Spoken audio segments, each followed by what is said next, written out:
Welcome to Mary's Cup of Tea, the self-love podcast for women, though all self-lovers are welcome here. I'm your host, Mary Jolkowski. I'm an author, speaker, retreat leader, and all-around self-love advocate. And this is the podcast that will inspire you to love yourself. Trigger warning, there is talk of fatphobia and eating disorders in this podcast episode. Dear Mary, first, I want to thank you for the work that you do. I found your page when I was 17 and I'm 25 now. At that time, I was coming out of high school, was extremely athletic, and struggled with binge restrict eating and fighting so hard to leave it behind. Now here I am in later stage recovery, finally finding peace.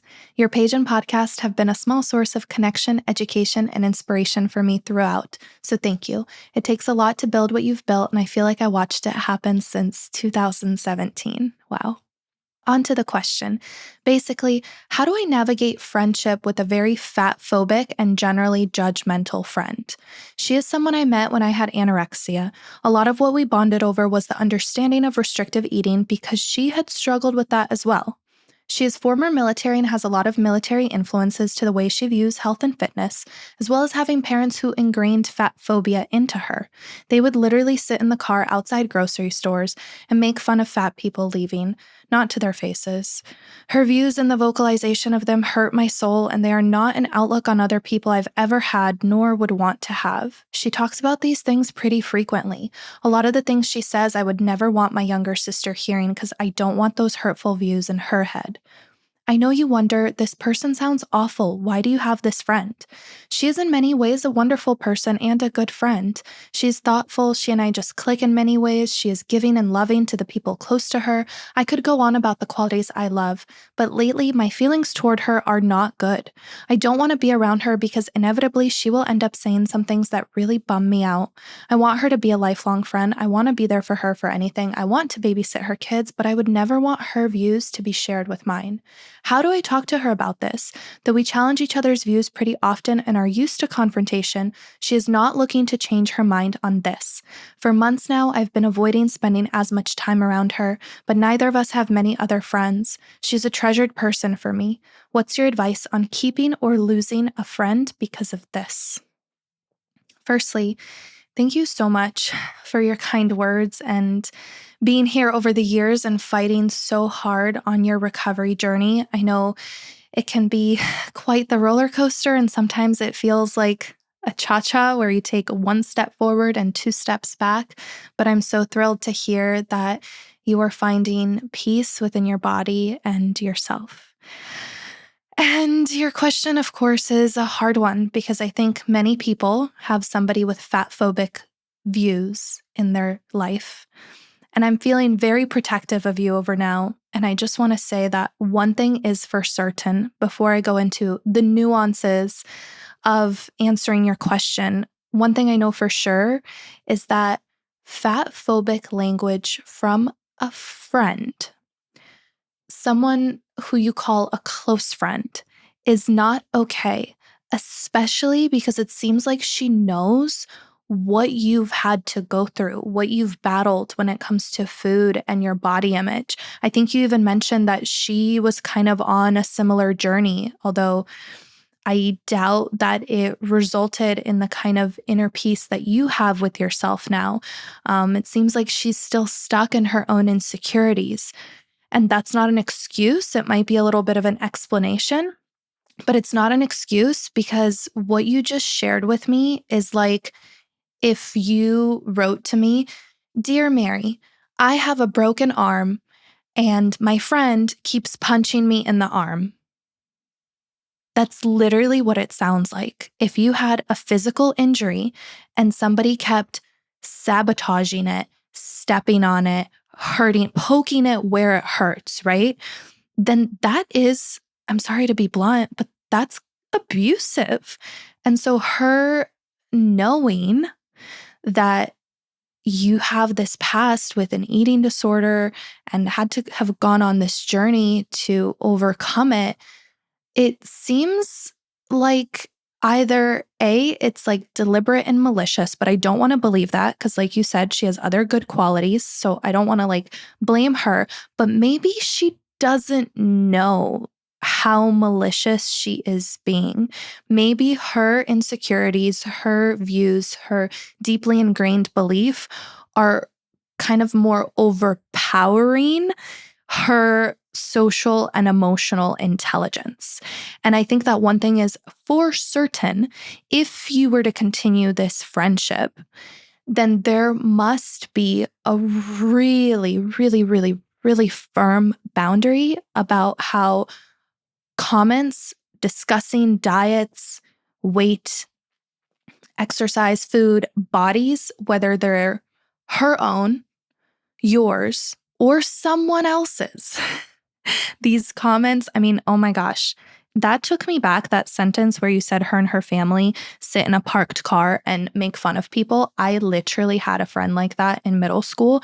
And I swear that if she wasn't in my life and we weren't as close as we were, I don't know. It's really hard for me to say this because I don't want to blame anyone, but let me just say that roughly 30% of my eating disorder is attributed to being in this family. Like they would do shit like her dad would pull out a measuring tape and measure me and my friends' waists to see who was smaller. I mean, this is abuse. And the only reason I'm saying it to you like this is because I wish somebody said it to me like that when I was going through this and thought that it was, I don't know, funny and their version of bonding and normal and, just kind of like burying it deep and attributing the problem to myself as opposed to objectively looking at the situation and being like, no, this is hurtful. This is disgusting. This is a reflection of them and not of you.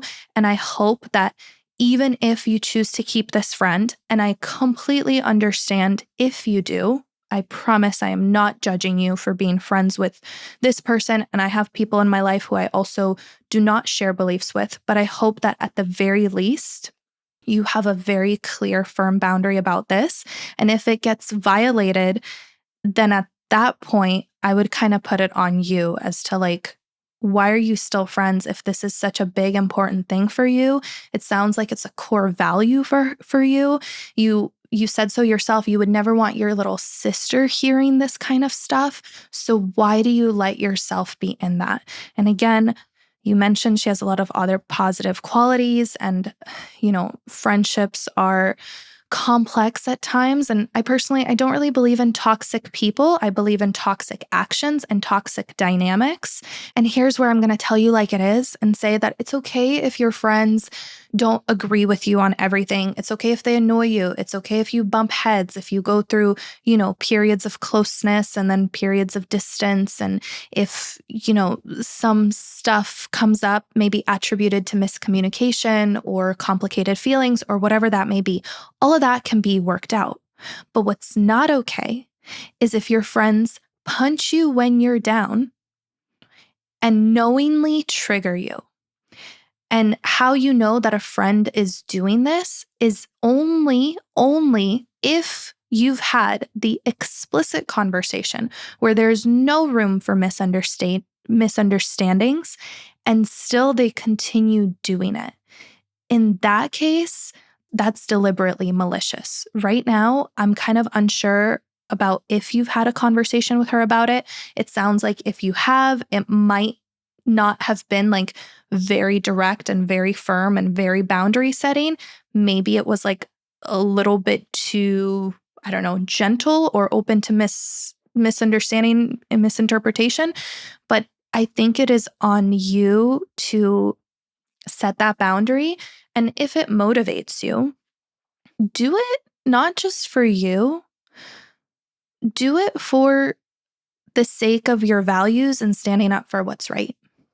So like, yes, you should be protecting your own peace and your own mental health and well-being, but also like this issue of fatphobia, it's a type of discrimination.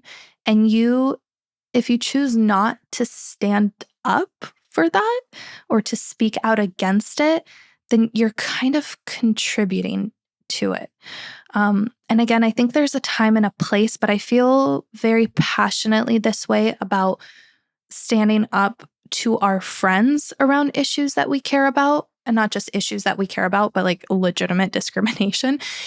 I feel like if you're talking to like your great aunt who is 80 years old and she's never going to understand, it's just going to cause fights and issues, and it's going to do more harm than good, because like somebody like that has been believing what they've believed for decades and decades on end. So there's no ounce of hope that they could change their mind, then maybe that's not worth it. Okay. I get that situation. But somebody who is a friend, somebody who's close to you, somebody you say who you trust, who has watched your evolution over the years, who you say you've had open communication around, this is not a matter of getting her to instantly change her mind. This is a matter of you, for your personal values, standing up for yourself and what you believe is for other people, for what's right in the world. And even if she says, okay, I never want to talk with you about this again, you're being so stupid, but we'll get over it. And then hopefully it's just an off limits topic. At the very least, there's a seed planted in her mind, right? There's just a definitive line that she cannot cross, and that will get her thinking. And I think that is really important. Before I go on any further, I'm wondering what our listeners think. In Spotify, if you're listening in there's a section on the episode page where you can vote. I've put up a poll with 3 options. Should this person either A, stop being friends, B, distance yourself, or C, stay friends but with boundaries? What do you think? And I know there's a lot of nuances in between, but if you were to choose an option to vote for, what would that be? And if you don't have Spotify, that's totally cool. Feel free to send me a message on our Instagram at Mary's Podcast. I'd love to know what you think. Okay, you had another part of your question where you said, how do I talk to her about this? Which I'm so proud of you for, because I think you've already decided that you're going to talk to her about this, in which case everything I just said probably feels like an unnecessary lecture where I'm preaching to the choir. And also you sent in your question a couple of months ago, so you might have already talked to her about this, but just in case. Firstly, in relationships, you must criticize the action, not the person. So this goes back to what I was saying around like, I don't believe in calling someone toxic or saying, you're a terrible person for saying this stuff, even if you do believe that sometimes. Usually it's a kind of a toxic action or a toxic dynamic. So you just have to say that, like, that's not okay. That hurts me. It's mean. Like, sometimes it's better to talk like you're a kid on the playground and being like, why are you being so mean to people you don't know? Like, that's not nice. Actually, that's served me a lot. I think when it comes to this type of work, right? This type of like healing, self-development, therapy, coaching, we usually try so hard to find these perfect words, outline our case. We use like these big vocabulary to describe our feelings and emotions and the impact that they have on us and the intention. And we just like kind of like over delivered the message. But maybe it would help to just like really, like, you're a 8-year-old on the playground and you are like legitimately sad about this, because that's what you described to me. Like, you really want this person in your life. And so you can say that, like, I treasure our friendship. I love being friends with you, but why do you get so mean about this? Like, it hurts me. It's not nice. Please don't do that anymore. I think that kind of like plea is a good first step. And then if they don't listen to that, or if it turns into a whole thing, then it has to be very firm. Like, hey, I don't have the wherewithal to explain to you why this is hurting me. I hope that maybe at one point we can talk about this, but for now, I ask that if we are to keep our friendship, comments on other people's bodies, language about dieting, just outline what that looks like to you, language about dieting or criticizing your own body even, that really hurts me. And I don't like that. If we are to continue this friendship, we can no longer talk about this. And you have to wait for their confirmation to that. You have to wait and be in that painful silence too. Just sit with it, just stare at them and just wait for them to respond. And if they try to explain themselves, justify, defend, again, you have to go back to can you do that? Can you make that promise to me? I ask that you do this for me. Can you do this for me? And I think just really personalizing it will show how much you care about the friendship and how you're doing this not to make a statement, not to make them feel wrong or belittle them or lecture them. Because again, I know that when you feel really passionately about something, at least this is my toxic trait, I go into full-on lecture mode. It's what I do here for a living, kind of, right? I go into all the explanations, all the statistics, all the reasons why I'm right and you're wrong. But I think in this case, for the sake of preserving the relationship, if you want to do that, you have to make it personal. You have to go in with the plea, go in with the genuine kindness, the genuine it's hurting me, and the firm but clear, can you do this for me? Yes or no? That is what I need to know if we are to continue this. And going back to the toxic dynamic, if you don't do this, I just want to give you a little piece of personal responsibility because I think it's important. Sometimes it's easy to blame someone else for being fat phobic, but you have to ask yourself, what role am I playing in this dynamic? So say she criticizes somebody's body. Of course, we know it's due to her own insecurities, but you don't say anything because of your own insecurities. Again, suddenly you're contributing not only to fat phobia as a systemic issue, but also not expressing your needs contributes to that toxic cycle of hurt, resentment, passive aggressiveness that you are feeling around this person, which is why you said you've had to take space, take some distance. And it's also kind of unfair to her because she might not know, why aren't I close to her anymore? What happened? Unless you explain it to her. So I personally believe that with chosen relationships, so that includes friendships, romantic partners, I think family can be a little bit more complicated. I don't know if it's the immigrant in me that's saying that, but I am 90% certain that with chosen friendships, chosen relationships, it's almost always helpful to talk to them, to express yourself rather than burying it, ignore it, try to pretend like it doesn't affect you because it's just going to deteriorate the relationship in a very subtle, silent, insidious way. And that's something that I've recently gone through. I had to separate from a friend. I think that's another reason why this question just really resonated with me at this point in time. I had to separate myself from a friend because over the years, it turned into a toxic dynamic where neither of us were expressing our needs in a straightforward way. And instead, it would kind of build up and explode, and there would be rupture, and then kind of a months of silence, followed by not actual repair, but sweeping it under the rug and moving on. And then the cycle would just start all over again. And I know that I had a big role to play in that. But at the end of the day, I felt like there were just many moments where kind of what I said at the beginning seems like you're experiencing this person kicking you where it hurts. And to me, that I could not take that anymore, even if it was supposed to be, a joke, lighthearted, not that serious.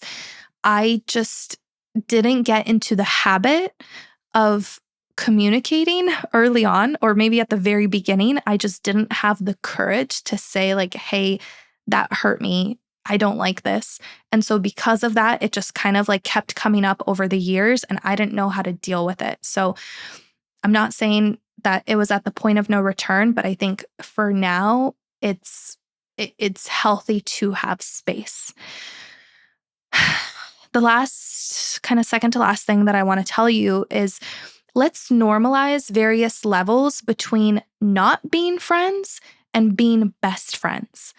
I think our culture has popularized this whole like besties, we're besties, bestie vibe only, like she's my best friend. And we throw that phrase around a lot to describe many people in our lives that do not deserve that title.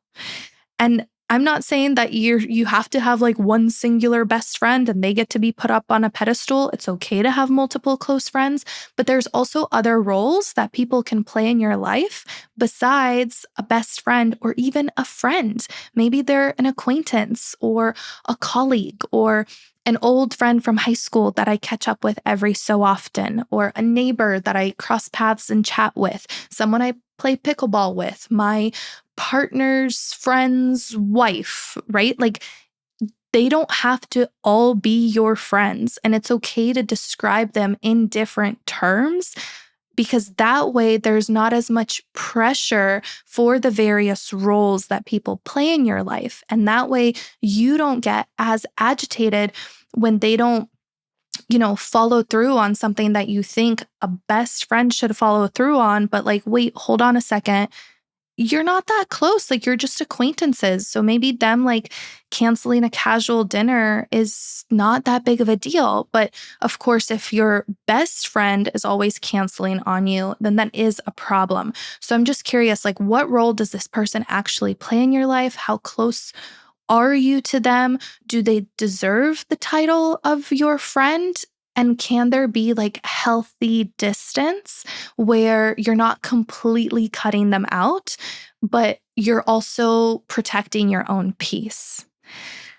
And it seems like a reason why this is on your heart is because you mentioned that neither of you have many other friends. So of course it's going to feel really heavy when you have separation with this person.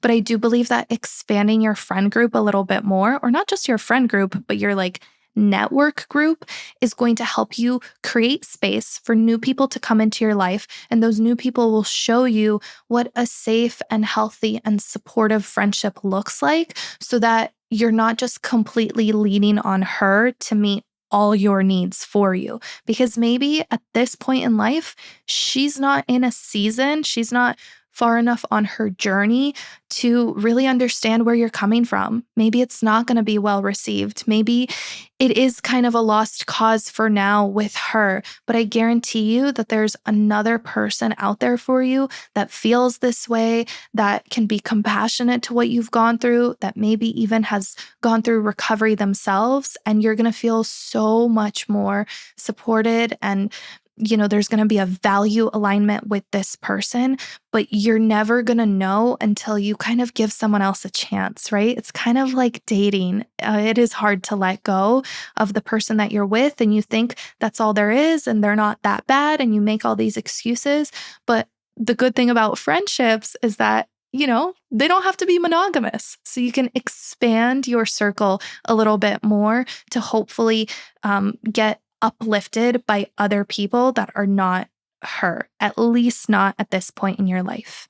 And to close, I just want to remind you that friendships, like all relationships, they evolve, and it is really normal to go through, like as you grow, your friendships are going to change and they're going to shed, and some are going to die, but others are going to bloom with new seeds. And that's so normal, just like with life in general, but especially when you go through either a traumatic event or a pivotal event, whether that's like a residual traumatic event or a residual pivotal transformation, it is normal that those values of yours are going to get reshuffled, and they won't necessarily keep up with somebody who's in your life.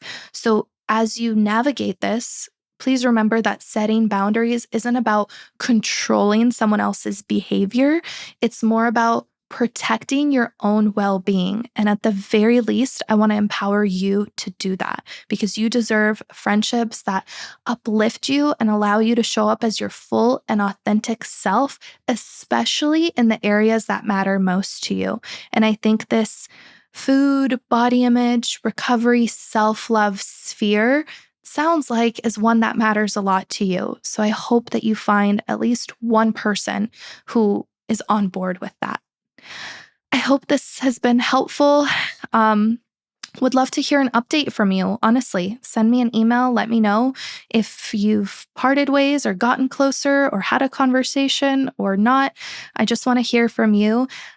If you're listening to this, please feel free to vote in the poll. Let me know how you'd like this episode in a comment, a review, a DM on Instagram. And if you have your own question to submit to Dear Mary, you can send that to pod@maryscupoftea.com. I'll go through those and maybe answer it here on the podcast. This has been so fun, and thank you for trusting me to give you such intimate advice.